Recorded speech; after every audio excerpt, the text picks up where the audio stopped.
संसार में अगर कदम कदम पर दुख हैं तो फिर इस संसार से पार पाने का रास्ता क्या होगा।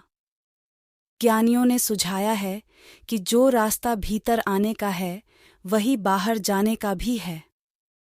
ध्यान करो और अपनी प्रसन्नता की तलाश करो। मैंने सुना है कि दुनिया बनाने के बाद ईश्वर बहुत अकेलापन महसूस कर रहे थे और उनके जीवन में कोई रोमांच नहीं था। सिर्फ बैठे रहने से ईश्वर भी उकता गए। तो उन्होंने विचार किया कि कुछ करना चाहिए और उन्होंने पहला काम यह किया कि आदम की रचना की। ईश्वर अपनी ही रचनात्मकता से प्रसन्न हो गए। उन्होंने कुछ दिन तक आदम पर नजर रखी ताकि पता लगे कि उनकी रचना कैसी है। एक दिन उन्होंने आदम से पूछा, तुम कैसे हो मेरे बेटे? आदम ने कहा, मैं सब कुछ नीरस और खुद को अकेला पा रहा हूं। मैं चाहता हूं कि मेरी जिंदगी में कुछ रोमांच हो। अगर मेरा कोई साथी हो तो बहुत अच्छा रहेगा। ईश्वर ने कुछ क्षण सोचा और फिर कहा, तथास्तु, ऐसा ही हो। जल्दी ही तुम्हें एक रोमांचक साथी मिल जाएगा। ईश्वर ने हव्वा की रचना की। आदम की खुशी का ठिकाना नहीं रहा, मगर यह खुशी भी चंद दिनों ही रही और फिर आदम को बोरियत महसूस होने लगी। आदम खुद को अकेला पाने लगा। उसने ईश्वर से शिकायत की और अपनी स्थिति बयां की। ईश्वर ने कहा, मेरे पुत्र, तुमने मुझसे जो मांगा मैंने वह दिया। अब आगे तुम ही जानो।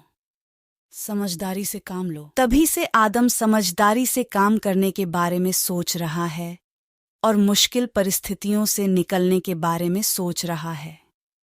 जितना ज्यादा वह चीजों को सुलझाने की कोशिश करता है, चीजें उतना ज्यादा उलझ जाती हैं। वह हव्वा के साथ भी मुश्किल महसूस करने लगा, जो कि वह अकेला होने पर भी कर रहा था। प्राचीन समय में आदम से लेकर आज के लियोनार्डो डिकैप्रियो तक सभी के सामने यही प्रश्न रहा है कि वह अकेले रहें या साथ जीवन बिताएं। दरअसल अमीर और गरीब दोनों ही तरह के लोगों के सामने यह प्रश्न रहता है कि वे किस तरह का जीवन जिएं। जो गरीब होते हैं उनके जीवन में संघर्ष ज्यादा रहता है और वे पैसा कमाने के लिए अपने परिवार से दूर जाते हैं। जो अमीर होते हैं वे अपने महत्वाकांक्षी प्रोजेक्ट में इतना फंस जाते हैं कि परिवार के साथ बिताने के लिए उनके पास समय ही नहीं रहता है। यही कारण है कि हर व्यक्ति इस दुनिया में किसी न किसी तरह के दुख का सामना करता है। नानक दुखिया सब संसार। गुरु नानक साहब ने पूरे संसार को ही दुखमय पाया था। गौतम बुद्ध ने भी ऐसा ही अनुभव किया। हर कोई जो देख सकता है वह जान सकता है कि हमने अपने लिए जो दुनिया बनाई है उसमें कदम कदम पर दुख हैं। तब रास्ता क्या है? ज्ञानियों ने सुझाया है कि जो रास्ता भीतर आने का है वही बाहर जाने का भी है। ध्यान करो और अपनी प्रसन्नता की तलाश करो। ओशो कहते हैं, पहले अकेले हो जाओ, अपने एकांत का आनंद लेना सीखो।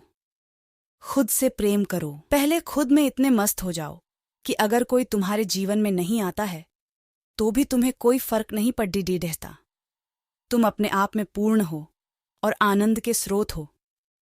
अगर कोई तुम्हारे दरवाजे पर दस्तक नहीं देता तो कोई बात नहीं, तुम्हें किसी का इंतजार नहीं है। तुम किसी की प्रतीक्षा नहीं कर रहे हो, तुम मजे में हो। अगर कोई आ जाता है तो अच्छा है, लेकिन अगर कोई नहीं आता है तो भी अच्छा है। पहले इस स्थिति को हासिल करो, फिर संबंधों में जाओ। तब तुम एक भिखारी नहीं, राजा के तौर पर संबंधों को जियोगे। जो व्यक्ति अपने एकांत में आनंद तलाश लेता है वह उस व्यक्ति को ही अपनी तरफ आकर्षित करता है जो एकांत को ठीक से जीना जानता हो। एक जैसे लोग ही संगत बनाते हैं। तब आनंद बढ़ता नहीं बल्कि घुणित हो जाता है। यह उत्सव का मौका बन जाता है। वे एक दूसरे की प्रसन्नता चुराते नहीं हैं बल्कि एक दूसरे के साथ बांटते हैं। तब बस आनंद ही होता है।